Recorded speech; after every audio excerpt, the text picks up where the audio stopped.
today, you are the youngest you'll ever be. Right now, today, this moment, this second, this place and time, you are the youngest you'll ever be. And that's really exciting. So what are you going to do to celebrate that? When I was a teenager, I got arrested for trying to steal a cop car.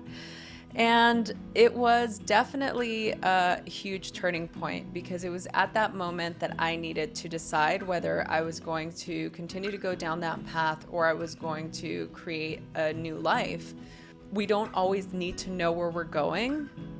We just need to go.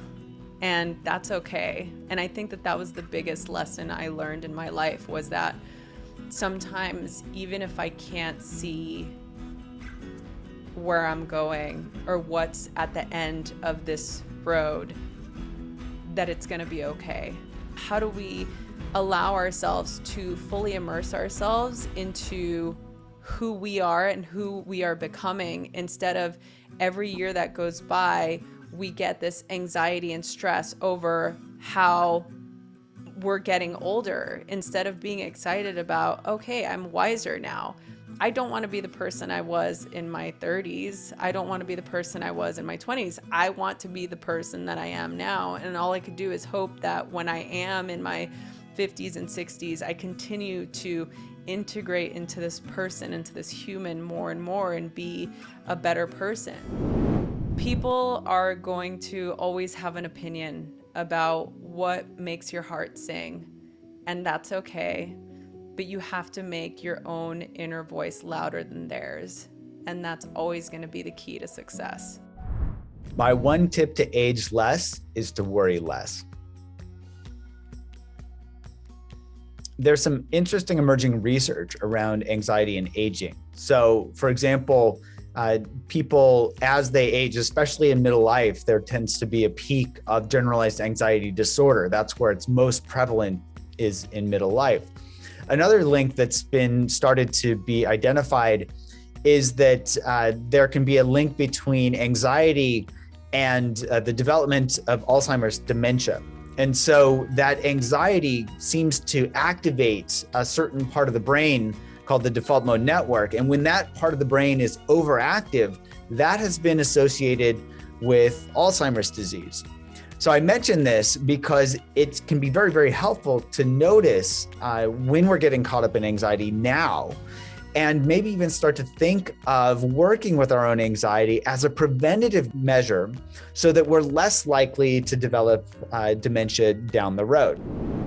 My advice to my younger self. My health advice to my younger self.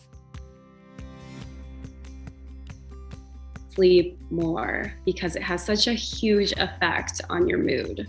There are many reasons why it's been tough to reconnect with your body, and you've felt uncomfortable and unsafe and maybe ashamed in your skin. As you heal, remember to not only heal your thoughts and your mind, but also bring your body into your healing and self-development.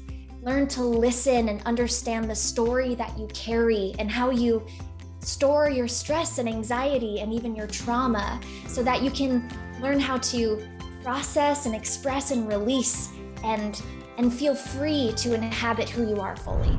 As we age, I think it's really important for us to state that regardless of your age, and at any age, we all deserve the opportunity to live to our highest potential and to our full potential. What advice do you have as we age in terms of how we need to pay attention to our mental health? We should never excuse aging as a process to accept less, not for our health or our mental health, but also using age as a welcome tool in which we have learned different skills in which to cope, and most likely cope better with our mental health concerns. Using that to also question, have we always been coping appropriately? And are there things that I should be changing because it has not worked over the years for me? So paying attention to the little things and to the big things as well.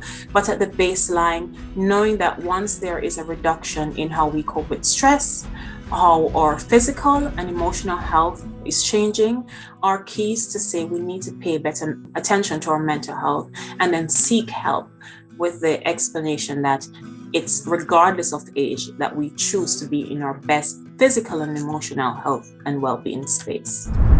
What's the interface between mental health and aging, in your opinion? As you get older, your body doesn't move like it normally would. So that makes you think about, as you get older, what things that you used to couldn't do. So you may grieve those particular things.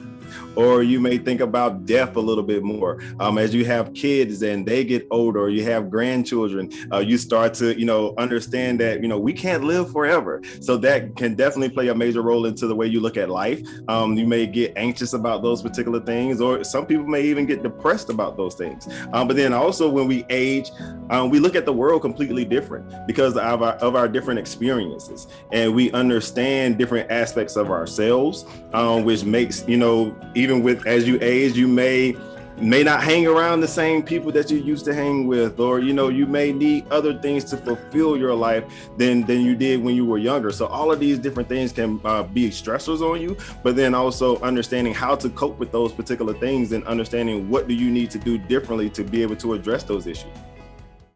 You're my best buddy. How did you meet Nani?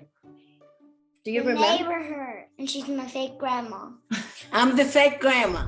We are like a big family. My daughter lives next door to me. Both of our yards meet their yard. We didn't know who these people moving in.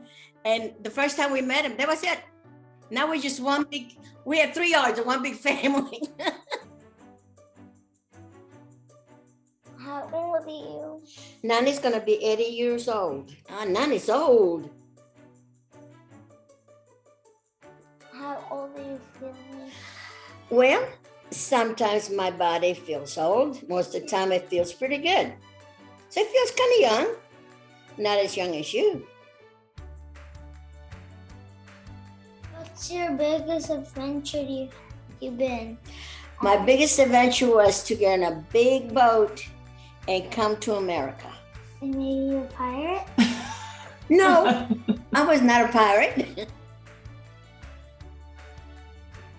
What advice do you have for me? To be a good boy, to be a good student. I know you're very smart, and enjoy life, which I know you do. Big time enjoy it. I like to focus on the positive and not the negative. I'm always like a day ahead of everything. And I'm a very positive person.